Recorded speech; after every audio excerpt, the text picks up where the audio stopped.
As Aventuras de Sherlock Holmes, obra de Arthur Conan Doyle, parte 6. Com os escassos recursos que possuía, mas o que conseguia ganhar em empregos temporários, Jefferson Hope viajou de cidade em cidade pelo país perseguindo seus inimigos. Os anos foram passando, seus cabelos negros ficaram grisalhos, mas ele persistia em sua decisão como um cão de caça, humano, a mente concentrada inteiramente no objetivo no qual dedicara toda a sua vida. Por fim, depois de tanta procura, foi apenas um vislumbre de rosto que viu em uma janela, mas foi o suficiente para mostrar que os homens perseguidos estavam em Cleveland, no Ohio. Quando voltou a seu alojamento miserável, tinha um plano traçado. Aconteceu, no entanto, que, ao olhar pela janela, Drebber reconhecera o vagabundo que passava pela rua e lera a intenção homicida em seus olhos. Acompanhado de Stangerson, que se tornara seu secretário particular, procurou imediatamente um juiz e contou a ele que sua vida e do irmão estavam em perigo por causa do ódio e do ciúme de um antigo rival. Jefferson Hope foi detido nessa mesma noite e, não conseguindo fiança, ficou algumas semanas na prisão. Quando finalmente foi libertado, ficou sabendo que a casa de Drebber estava vazia porque ele e o secretário tinham viajado para a Europa. Mais uma vez o Vingador ficou frustrado e, de novo, o ódio concentrado o impediu a continuar a perseguição. Mas estava sem dinheiro e precisou voltar a trabalhar por algum tempo, poupando cada dólar que podia para a viagem iminente. Por fim, tendo juntado o mínimo indispensável para sustentar, Jefferson Hope embarcou para a Europa e seguia a pista de seus inimigos de cidade em cidade, e trabalhando enquanto isso em serviços braçais, mas ainda sem alcançar os fugitivos que matara o seu sogro e a sua noiva. Quando chegou em São Petersburgo, os dois haviam partido para Paris, e quando chegou, ficou sabendo que eles tinham acabado de viajar para Copenhague. Também chegou à capital dinamarquesa com alguns dias de atraso, pois Drebberson e Stanger já haviam partido para Londres, onde finalmente conseguiu encontrá-los. Quanto ao ocorreu na capital inglesa, o melhor que podemos fazer é citar o próprio relato do agora velho caçador, como ficou registrado no diário do Dr. Watson, a quem já devemos tanto. Continuação da memória do Dr. John Watson. A furiosa resistência por parte do nosso prisioneiro não parecia indicar nenhuma animosidade dele para conosco, porque, ao se ver impotente, sorriu de modo afável e disse que esperava não ter machucado nenhum de nós durante a luta. Acho que pretendem levar-me para o posto policial, disse ele a Sherlock Holmes. Meu cabriolé está aí na porta. Se soltarem minhas pernas, irei caminhando até lá. Não sou mais tão leve como antigamente.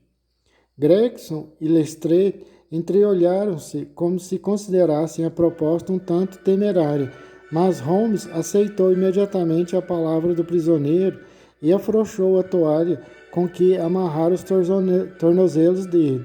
O homem levantou-se e esticou as pernas como para certificar-se de que estavam livres novamente. Bom, como eu já disse nas outras partes aí, se tiver alguém ouvindo, para a pessoa entender o que está acontecendo e para entender a história, tem que voltar e ouvir as outras partes. A primeira parte, a segunda, a terceira, a quarta, senão vai ficar perdido aí na história.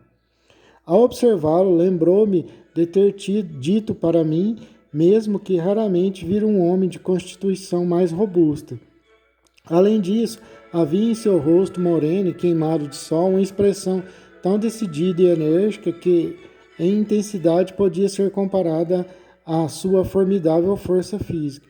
Se houver uma vaga para chefe de polícia, reconheço que você é o mais indicado, disse ele fitando meu companheiro de moradia com disfarçada admiração. O modo como me seguiu minha pista é garantia suficiente. É melhor que venham comigo, disse Sherlock Holmes aos dois detetives. Eu posso levá-los, ofereceu-se Lestrade. Ótimo, e Gregson ficará comigo dentro do cabriolé. Venha também, doutor, já que se interessou pelo caso, que o acompanhe até o final. Concordei satisfeito e descemos todos juntos. Nosso prisioneiro não tentou fugir, mas entrou tranquilamente no cabriolé que lhe pertencera, seguido por nós. Lestrade subiu para a boleia, chicoteou o cavalo e em pouco tempo conduziu-nos ao nosso destino. Fomos levados até uma sala pequena, onde um inspetor de polícia anotou o nome de nosso prisioneiro e os dos homens de cuja morte era acusado. O inspetor era um homem imperturbável, de rosto pálido, que cumpriu seu dever de modo apático e indiferente. O prisioneiro comparecerá perante os magistrados no decorrer desta semana, declarou. Nesse meio tempo, Sr. Jefferson Hope deseja fazer alguma declaração? Devo avisá-lo de que suas palavras ficarão registradas e poderão ser usadas contra o senhor. Tenho muita coisa a declarar, disse lentamente o prisioneiro. Quero contar toda a história aos cavalheiros. Não seria melhor reservar-se para o julgamento? Sugeriu o inspetor. Talvez eu nem seja julgado, respondeu ele. Não se alarme, não estou pensando em fugir. O senhor é médico? Ao fazer a pergunta, Jefferson Hope virou para mim seus olhos escuros e febris. Sim, sou médico, respondi. Então põe a mão aqui, disse ele, apontando as algemas, as mãos algemadas para o peito. Assim fiz e imediatamente percebi sua pulsação cardíaca bem descontrolada. As paredes do peito pareciam vibrar e estremecer como uma edificação frágil, em cujo interior funcionasse um poderoso maquinismo. No silêncio da sala, pude também ouvir um zumbido seco que vinha do mesmo lugar. Ora, exclamei, você está com um aneurisma da aorta. É esse o nome que lhe dão os médicos, disse ele, placidamente. Consultei um na semana passada e ele me disse que isso está para estourar em poucos dias. Fui piorando com o passar dos anos. Fiquei assim por levar uma vida ao relento e sem alimentação adequada entre as montanhas de Salt Lake City. Mas agora meu trabalho já está concluído e não fará muita diferença se morrer hoje ou amanhã. De qualquer modo, gostaria de deixar um relato de tudo o que aconteceu. Não quero ser lembrado como um assassino comum. Nada disso. O inspetor e os dois detetives tiveram uma rápida discussão sobre a conveniência de permitirem que ele narrasse em sua história. Em sua opinião, doutor, há perigo de vida imediato? Perguntou o inspetor. Tudo leva a crer que sim, respondi. Nesse caso, visando ao interesse da justiça, nosso dever é tomar o seu depoimento, disse o inspetor. Pode fazer o seu relato, Sr. Hope, mas torno a avisar que suas palavras serão registradas. Com sua licença, gostaria de sentar-me, disse o prisioneiro, passando das palavras à ação. Esse aneurisma me deixa cansado com facilidade e a briga que tivemos há meia hora não melhorou em nada a situação. Estou à beira da sepultura, de modo que não iria mentir para os senhores. Cada palavra minha será a absoluta expressão da verdade, e para mim não faz diferença o modo como irão usar o que eu disser. Ao falar, Jefferson Hope recostou-se na cadeira e então teve início uma narrativa extraordinária. Ele se expressava em voz tranquila e metódica, como se os acontecimentos relatados fossem absolutamente corriqueiros. Posso atestar a precisão do que foi dito porque tive acesso ao caderno de notas de Lestrade, no qual ficaram registradas as palavras do prisioneiro, exatamente como foram proferidas. Não lhes interessa muito o motivo pelo qual eu odiava aqueles homens, disse Jefferson Hope. Basta saber que eram culpados da morte de dois seres humanos maravilhosos, pai e filha, e por isso haviam perdido o direito à própria vida. Após todo o tempo decorrido, desde que cometeram seu crime, seria impossível para mim apresentar acusação contra eles em qualquer tribunal. Mas eu sabia que eram culpados, de modo que decidi ser juiz, jurados e executor ao mesmo tempo. Os senhores agiriam da mesma forma, como homens de brio, se estivessem em meu lugar. A moça de quem falei ia casar-se comigo há 20 anos atrás, mas foi obrigada a casar-se com esse Dreber, o que lhe despedaçou o coração e a matou. Tirei a aliança de seu dedo quando ela já estava no ataúde, jurando que os olhos agonizantes de Dreber se fechariam contemplando o anel, que seus últimos pensamentos seriam sobre o crime pelo qual era castigado. Levei a aliança sempre comigo e segui os dois, ele seu cúmplice, através de 2 continentes até agarrá-los. Eles esperavam que eu me cansasse e desistisse, mas não conseguiram. Se eu morrer amanhã, o que é bem provável, morrerei sabendo que cumpri minha missão neste mundo e que a cumpri bem. Os dois morreram pelas minhas mãos. Não espero nem desejo mais nada. Os dois eram ricos e eu era pobre, de modo que não era fácil segui-los. Quando cheguei a Londres, estava com os bolsos vazios e percebi que precisava fazer alguma coisa para sobreviver. Conduzir cavalos e montá-los sempre foi tão natural para mim como caminhar, de modo que me apresentei ao dono de uma cocheira e logo consegui emprego. Devia entregar-lhe uma determinada quantia semanal e ficava com o dinheiro que sobrasse. Raramente sobrava grande coisa, mas dava para ir vivendo. O pior foi aprender a movimentar. Confesso que, de todos os labirintos já inventados, os das ruas dessa cidade é o mais confuso, mas eu tinha sempre comigo um mapa de Londres e, quando fiquei conhecendo a localização dos principais hotéis e estações, saí muito bem.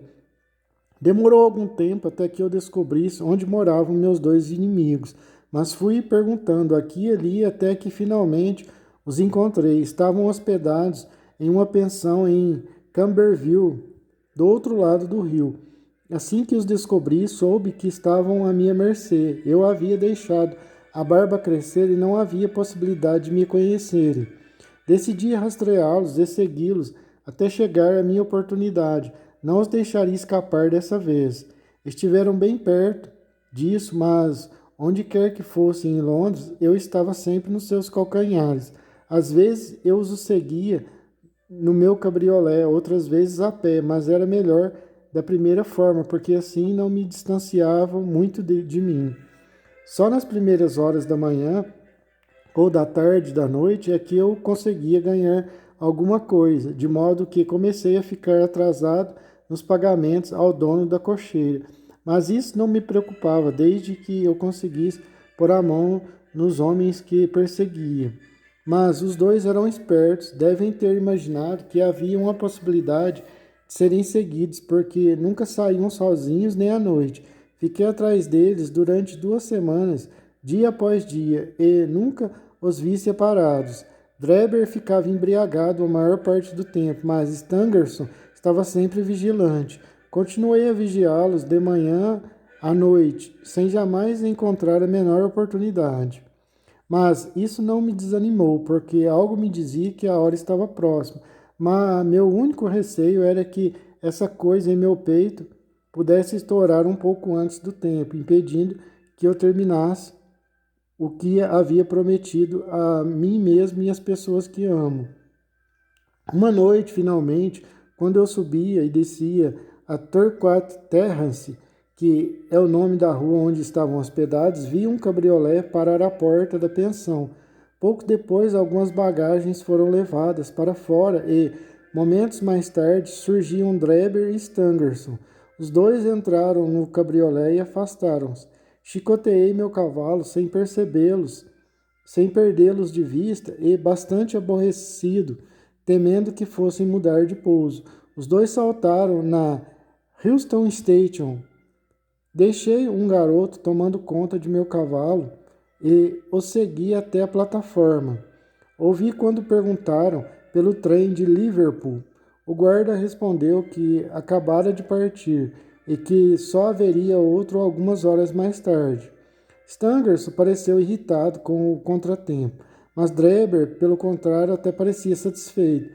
Cheguei tão perto deles, em meio a uma movimentação de passageiros, que ouvi cada palavra trocada entre os dois. Dreber disse que tinha um assunto particular para resolver e que, se o outro o esperasse, logo se encontraria com ele. Seu companheiro não gostou da ideia. Discutiu, lembrando que haviam decidido ficar sempre juntos, mas Dreber argumentou que o tal assunto era delicado e que precisava resolvê-lo sozinho. Não entendi o que Stangerson respondeu, mas o outro começou a praguejar, lembrando que ele não passava de um empregado assalariado, cuja função era apenas servi-lo, e não dizer-lhe o que devia ou não fazer. O secretário compreendeu que não adiantava insistir, ficando então combinado que, se Dreber perdesse o último trem, deveria encontrá-lo no hotel Holiday. Dreber respondeu que estaria na estação antes das 23 horas e foi embora. Finalmente chegara o momento pelo qual eu tanto esperava. Os inimigos estavam em meu poder. Juntos poderiam proteger-se um do outro, mas separados ficavam à minha mercê. Ainda assim, não agi rapidamente. Já tinha tudo planejado e não a satisfação na minha ação, saibam disso, mas eu cumpri a justiça, pois eles tiraram tudo que eu tinha na vida, principalmente a minha inesquecível Lucy. Por um acaso, alguns dias antes, um cavalheiro que fora ver algumas casas na Brixton Road esquecera a chave de uma delas em meu cabriolé. Na mesma tarde, ele a reclamou e ela lhe foi devolvida, mas no intervalo pude tirar o molde da chave e mandar fazer uma duplicata. Dessa forma, eu teria acesso a pelo menos um lugar nessa grande cidade onde poderia agir sem ser interrompido. Como atrair Dreber àquela casa era um problema difícil que eu teria de resolver. Ele desceu a rua e entrou em 2 ou 3 bares, permanecendo no último por quase meia hora.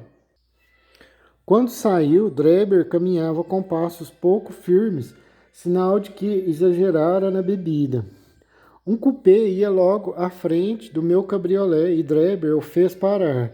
Passei a segui-lo tão de perto que o focinho do meu cavalo nunca ficou a menos de 1 metro de seu cocheiro durante todo o trajeto. Cruzamos a ponte de Waterloo e percorremos quilômetros e quilômetros de ruas até que, para meu espanto, estávamos de volta à rua da pensão onde ele se hospedara. Eu não podia imaginar qual era a sua intenção ao voltar àquela casa, mas segui em frente e estacionei meu cabriolé a uns 100 metros dali. Ele entrou no prédio e seu cupê foi embora. Por favor, dê-me um copo de água. Estou com a boca seca de tanto falar. Estendi-lhe o copo e ele bebeu todo o conteúdo. Assim está melhor, disse. Bem, fiquei ali esperando durante uns 15 minutos, mais ou menos, quando de repente ouvi um ruído como de pessoas lutando dentro de casa. Em seguida, a porta escancarou-se e surgiram 2 homens. Um deles era Dreber, o outro um rapaz que eu nunca vira antes.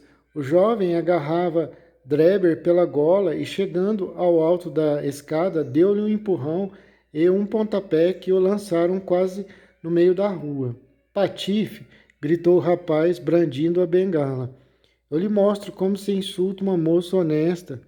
Estava tão enfurecido que poderia ter moído Dreber a bengalada se o canalha não se apressasse a descer a rua, cambaleando o mais depressa que lhe permitiam as pernas sem firmeza. Correu assim até a esquina e, vendo meu cabriolé, fez sinal e embarcou.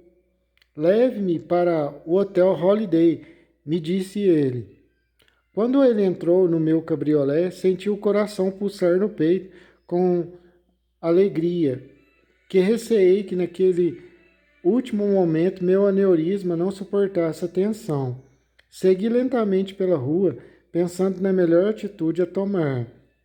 Poderia levá-lo diretamente para o campo e nem alguma estrada deserta. ter minha última entrevista com Dreber. Já estava quase decidido a fazer isso quando ele próprio resolveu o problema para mim. Novamente dominado pela ânsia de beber, ordenou-me que parasse diante de um bar. Ele desceu e entrou, recomendando que ficasse à sua espera. Ficou ali até a hora em que a casa fechou. Ao sair, estava tão embriagado que tive certeza de que não haveria possibilidade de me escapar.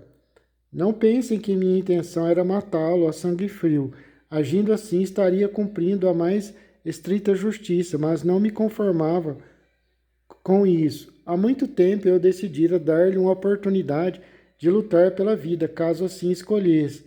Entre os muitos ofícios que exerci na América durante minha vida de andarilho, uma ocasião fui porteiro e varredor de laboratório da Universidade de Nova York. Um dia, o professor deu-me uma aula sobre venenos e mostrou aos alunos alguns alcaloides, como os chamava, que extraíram de determinado veneno das flechas na América do Sul, e disse que ele era tão potente que a menor dose provocava a morte imediata. Localizei o frasco em que era guardado aquele preparado e peguei uma pequena quantia depois de que todos se retiraram. Eu tinha alguma prática como farmacêutico, de modo que transformei aquele alcaloide em duas pequenas pílulas solúveis. Pus cada uma delas em uma caixinha, juntamente com uma pílula idêntica, mas feita sem o veneno. Decidi que, quando chegasse o momento do encontro com meus dois cavalheiros, cada um escolheria a sua pílula e eu ficaria com o restante. Seria um método igualmente mortal e muito menos barulhento que um revólver disparado através de um lenço. Daquele dia em diante, sempre carreguei comigo as caixinhas com as pílulas, e agora chegara o momento de usá-las. Estava mais perto de uma hora que de meia-noite. Era uma noite horrível, gelada, com um vento furioso e chovia a cântaros.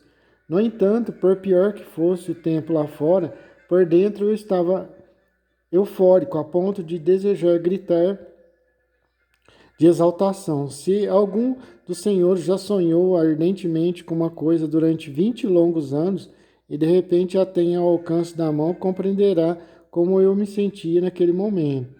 Acendi um charuto e dei algumas baforadas para acalmar os nervos, mas minhas mãos tremiam e as têmporas latejavam de excitação. Enquanto dirigia o cabriolé, podia ver o brilho, enquanto dirigia o cabriolé, o rosto do velho John Ferrier e da doce Lucy vinha a todo momento em minha mente, tão nitidamente como eu os vejo aqui nesta sala. Durante todo o trajeto, a imagem de ambos permaneceram na minha mente. Parei o cavalo de frente à casa na Brixton Road.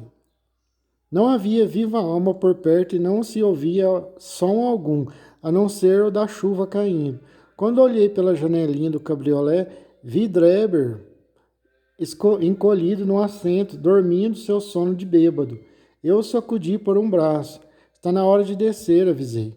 Muito bem, cocheiro, respondeu. Acho que ele pensou que tínhamos chegado ao hotel que mencionara, porque saiu sem dizer mais nada e me seguiu pelo jardim. Tive que caminhar ao seu lado para ampará-lo, porque não se sustentava direito nas pernas. Quando chegamos à porta, eu abri e o fiz entrar na sala da frente. Dou-lhe a minha palavra de que, durante o tempo todo, eu não esquecia o semblante de pai e filha, John Ferrier e minha inesquecível Lúcia. Está escuro como o diabo, disse ele, arrastando os pés. Logo teremos luz, falei, riscando um fósforo e acendendo uma vela de cera que levara comigo.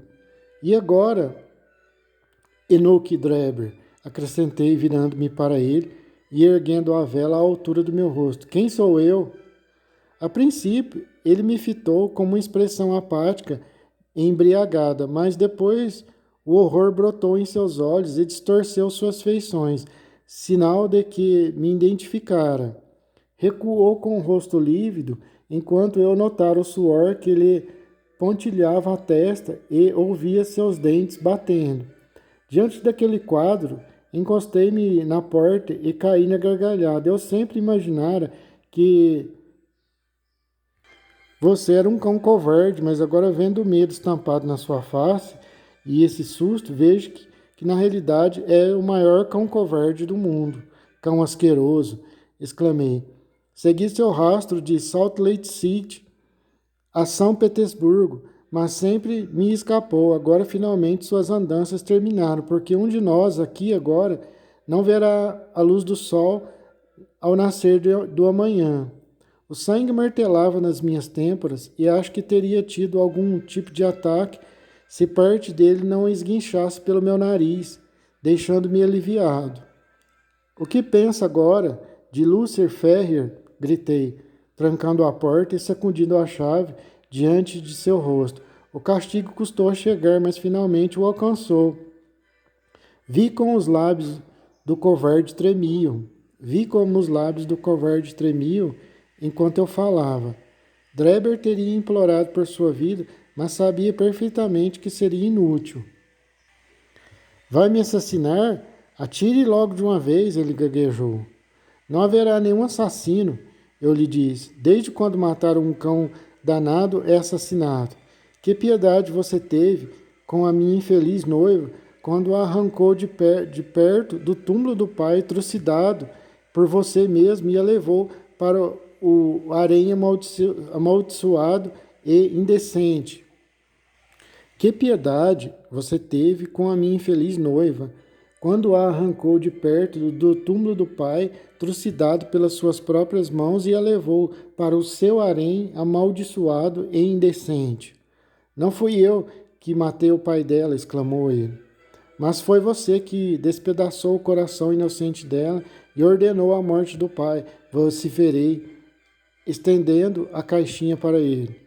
Que Deus julgue entre nós dois, escolha uma e engula. A morte está em uma delas e a vida na outra. Ficarei com a que você rejeitar. Vejamos se existe justiça na terra ou se somos governados pelo acaso. Acovardado, ele tentou fugir, entre gritos alucinados e súplicas por misericórdia, mas puxei minha faca e a encostei em sua garganta, até que ele obedeceu. Engoli a pílula restante e ficamos de pé, frente a frente, por um minuto ou mais esperando para saber quem viveria e quem morreria, envenenado. Jamais poderei esquecer a expressão que surgiu no rosto de Dreber ao sentir as primeiras pontadas de dor, anunciando que o veneno estava em seu organismo. Ri quando via aquilo e, então, suspendi a aliança de luz diante de seus olhos. Foi apenas por um rápido instante, porque a ação do alcaloide é fulminante. Um espasmo de agonia contorceu-lhe as feições. Ele estendeu as mãos para a frente, cambaleou e, então, com um grito rouco, caiu pesadamente no chão. Virei-o com o pé e pus a mão sobre seu coração. Não sentia nada. Dreber estava morto.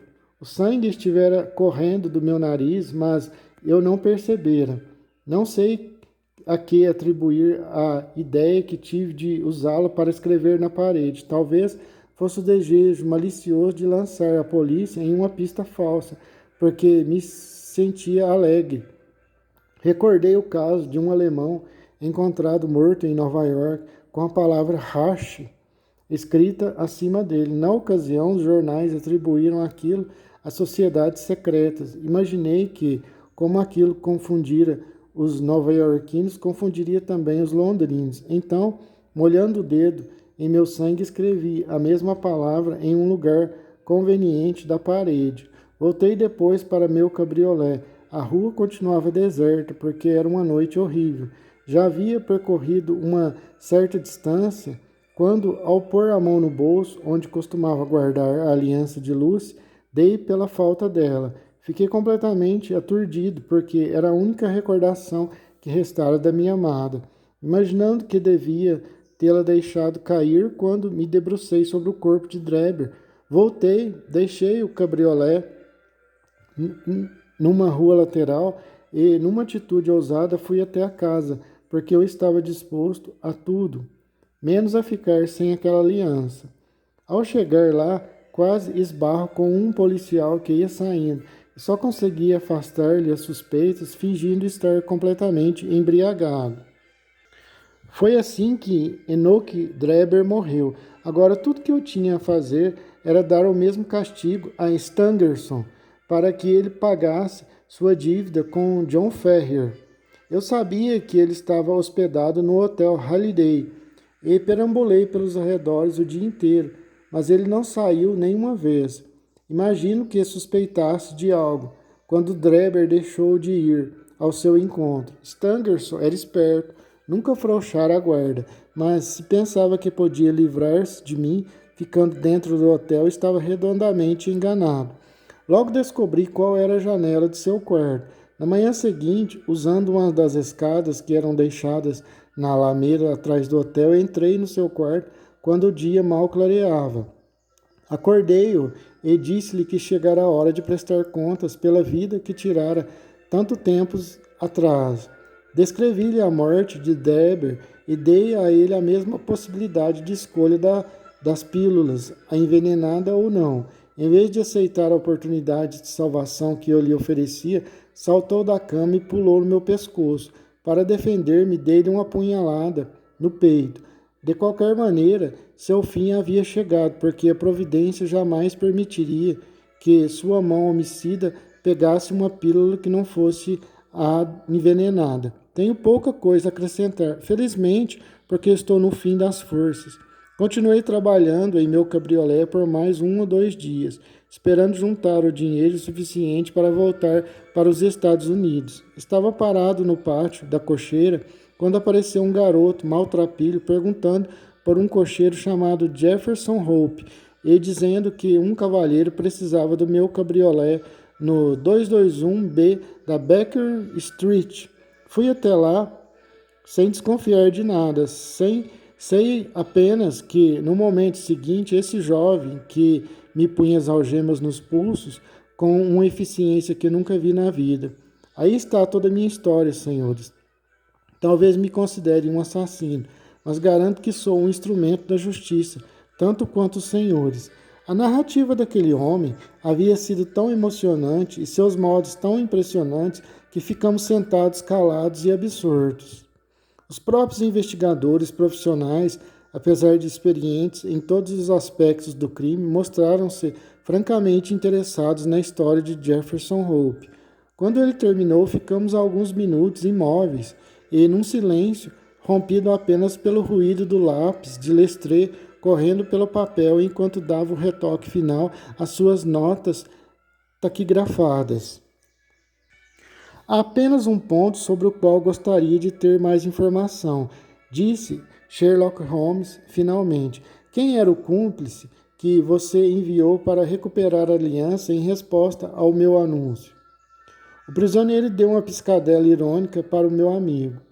Posso revelar-lhe os meus segredos, mas não gosto de criar problemas para outras pessoas, respondeu. Li o seu anúncio e pensei que tanto poderia ser uma cilada como poderia ser realmente a aliança que eu perdera. Meu amigo ofereceu-se para verificar em meu lugar. Sem dúvida, tem que admitir que ele se saiu muito bem. Sem sombra de dúvida, exclamou Holmes com veemência. E agora, cavalheiros, devemos cumprir as formalidades legais, observou gravemente o inspetor. Na quinta-feira, o detido será levado ao tribunal e, naturalmente, deverão estar todos presentes. Até lá, serei o responsável por ele. Tocou uma sineta enquanto falava e Jefferson Hope foi levado por 2 guardas enquanto eu e meu amigo deixávamos o posto policial e tomávamos um cabriolé para voltarmos a Baker Street.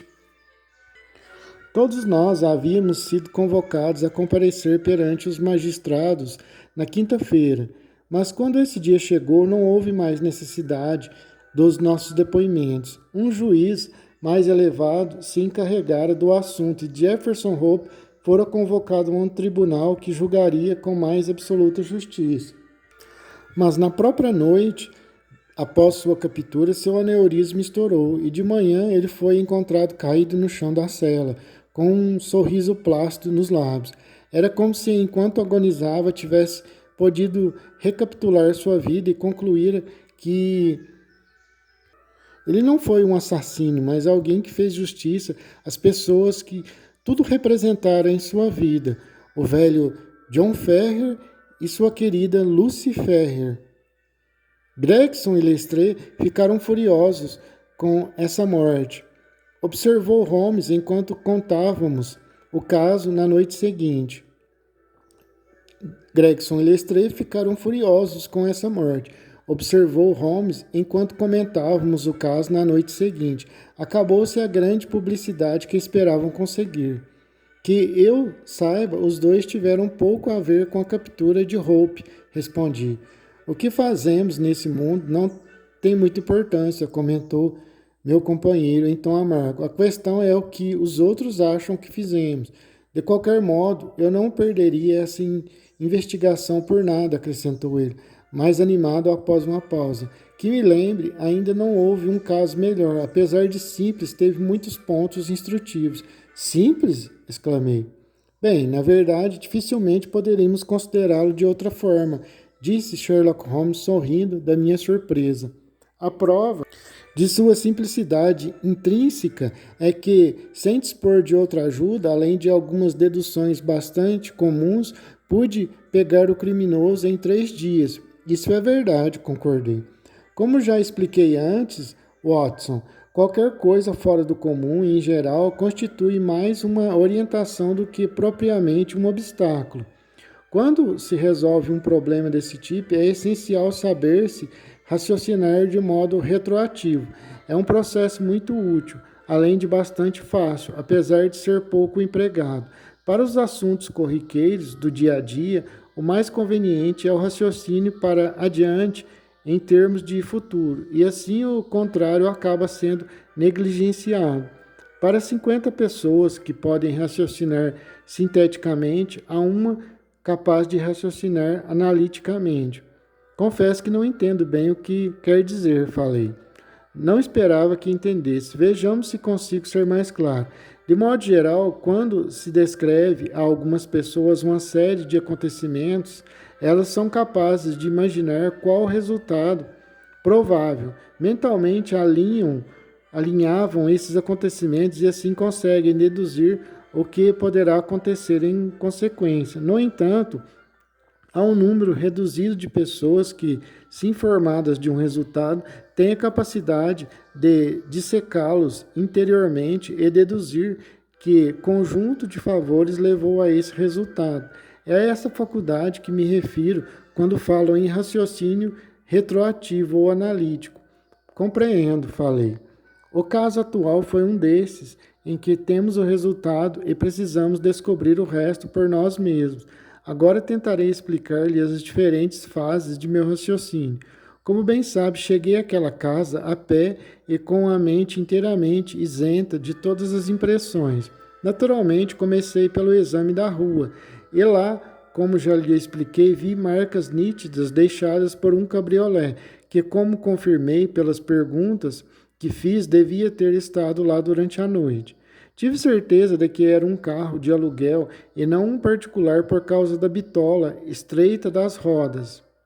A geringonça comum de Londres é bem mais estreita do que o cupê de um cavalo. Este foi o primeiro tento. Depois caminhei lentamente pela trilha do jardim de solo argiloso e muito adequado para guardar marcas. Para você, aquilo deve ter parecido um lamaçal pisoteado, mas para meus olhos treinados, cada marca deixada ali tinha um significado. Nenhum ramo da ciência da investigação é tão importante e tem sido tão negligenciado quanto a arte de identificar pegadas. Por sorte, sempre tive um carinho especial por esse ponto, que a prática constante transformou em uma segunda natureza para mim. Notei as pegadas pesadas do policial, mas também reparei nas de 2 homens que haviam passado primeiro por aquele jardim. Era fácil afirmar que tinham estado lá antes dos outros, porque em alguns lugares suas pegadas haviam sido inteiramente apagadas pelas pegadas posteriores. Com isso, formei o segundo elo de minha cadeia, que me indicou que os visitantes noturnos Eram dois, um deles notável pela altura, como calculei pelo comprimento de suas passadas, e o outro elegantemente vestido, a julgar pelas marcas pequenas e delicadas deixadas por suas botinas. Ao entrar na casa, foi confirmada essa última suposição. O homem de calçado fino estava diante de mim. Então, fora o outro, o alto, que cometera o assassinato, se é que houvera crime. Não havia ferimentos aparentes na vítima, embora a expressão dramática de seu rosto me garantisse que ele pressentira o próprio destino, antes que este o abatesse. Homens que morrem em consequência de doenças cardíacas ou por qualquer outra causa súbita e natural, jamais fica com as feições contraídas daquele jeito. Ao cheirar os lábios do morto, percebi um leve odor acre, o que me indicou que ele fora obrigado a ingerir veneno. Tornei a afirmar que fora forçado por causa do ódio e do medo estampados em suas feições. Cheguei a esse resultado baseando-me no método de exclusão, porque nenhuma outra hipótese se encaixaria nos fatos. Não pense que foi uma ideia sem precedentes, algo inédito. A ingestão forçada de veneno não é nem de longe uma coisa nova nos anais do crime. Um toxicologista recordaria imediatamente os casos de Dowski em Odessa e de Leturier em Montpellier. Agora vinha o ponto principal, o motivo. Roubo era algo fora de cogitação, já que nada fora levado. Seria então algo ligado à política? Mulheres, foi essa a questão com que me defrontei. Desde o início optei pela segunda hipótese. Os assassinos políticos fazem o seu serviço e dão fora logo. Aquele assassinato, no entanto, havia sido cometido com a máxima deliberação e o criminoso deixara pistas por toda a sala, indicando que permanecera ali o tempo todo. Devia ser algo relacionado com um caso pessoal e não político, para exigir uma vingança tão metódica. Quando foi descoberta a inscrição na parede, fiquei mais convencido ainda de que minha opinião estava certa. Evidentemente, aquilo era um despistamento. Mas quando a aliança foi encontrada, a questão foi resolvida. Era evidente que o assassino a usara para que sua vítima recordasse alguma mulher morta ou ausente. Foi nessa ocasião que perguntei a Gregson se no telegrama enviado a Cleveland ele solicitara informações sobre algum ponto específico da vida do falecido Sr. Dreber. Como pode lembrar-se, ele respondeu com uma negativa. Passei então a fazer uma revista cuidadosa do aposento, o que serviu para confirmar minha ideia sobre a altura do assassino, além de fornecer detalhes adicionais como o charuto Schnopple e o comprimento de suas unhas. Como não havia sinais de luta, eu já chegara à conclusão de que o sangue espalhado no soalho escorrera do nariz do assassino, em consequência de uma excitação. Pude notar que a trilha do sangue salpicado coincidia com a de seus pés. É raro que um homem, a menos que tenha constituição sanguínea, deite sangue. É raro que um homem, a menos que tenha constituição sanguínea, deite tanto sangue em consequência da tensão do momento. E então pensei na hipótese de que o criminoso provavelmente seria um homem robusto e de rosto corado. Os fatos provaram que eu tinha razão. Após deixar a casa, fiz o que Gregson tinha deixado de fazer. Telegrafei ao chefe de polícia de Cleveland pedindo informações apenas sobre as circunstâncias relacionadas com o casamento de Enoch Dreber. A resposta foi conclusiva. Segundo ele, Dreber já solicitara a proteção da lei contra um antigo rival num caso de amor, chamado Jefferson Hope, acrescentando que esse Hope estava na Europa. Fiquei sabendo então que já tinha a chave do mistério nas mãos e só faltava agarrar o assassino. Eu já estava convencido de quem entrara na casa com Dreber era o homem que dirigira o cabriolé. Os sulcos na rua indicavam que o cavalo estivera vagando de um lado para o outro, o que seria impossível se alguém estivesse permanecido na boleia. Onde então estaria o cocheiro, a não ser no interior da casa? Novamente, seria um absurdo supor que qualquer homem, em seu juízo perfeito, cometesse um crime deliberadamente na presença, por assim dizer, de uma terceira pessoa, que certamente o denunciaria. Finalmente, supondo-se que um indivíduo quisesse seguir outro através da cidade, nada mais conveniente do que transformar-se em cocheiro de aluguel. Todas essas ponderações levaram-me à conclusão irresistível de que Jefferson Hope deveria ser procurado entre os cocheiros da metrópole. Se ele adotar o disfarce de cocheiro, não havia motivos para crer que já o tivesse abandonado. Pelo contrário, analisando a situação desse ponto de vista, qualquer mudança repentina certamente chamaria atenção para ele. Em vista disso, era provável que, pelo menos durante algum tempo, continuasse exercendo a mesma profissão. Também não havia motivos para supor que ele estivesse usando o nome trocado. Por que mudá-lo em um país onde ninguém o conhecia? Assim pensando, organizei a minha patrulha de detetives, formada pelos garotos de rua, cuja missão seria investigar sistematicamente cada proprietário de cabriolé de aluguel em Londres, até encontrarem o homem que me interessava. Ainda deve-se lembrar como eles foram bem-sucedidos e com que rapidez tirei proveito disso. O assassinato de Stangerson foi um acidente inteiramente inesperado, mas que, de qualquer modo, dificilmente poderia ser evitado. E foi por causa desse homicídio, como bem sabe, que me apoderei das pílulas, de cuja existência, aliás, eu já havia suspeitado. Assim como vê o meu amigo, toda a situação foi um encadeamento lógico de sequências, sem a menor falha ou interrupção. É espantoso, exclamei. Seus méritos deviam ser reconhecidos publicamente. Devia mesmo publicar um relato do caso. Se não o fizer, eu o farei, disse. Fica a seu critério, meu caro Dr. Watson, disse Sherlock Holmes. Veja isto, acrescentou, estendendo-me o jornal. Leia o que diz aí. Era um exemplar do Eixo daquele dia e o parágrafo que ele indicou fazia comentários sobre o caso e dizia o seguinte, o jornal. O público perdeu a rara oportunidade de assistir a um julgamento sensacional por causa da morte súbita de Jefferson Hope, suspeito dos assassinatos de Enoch Drebber e Joseph Stangerson.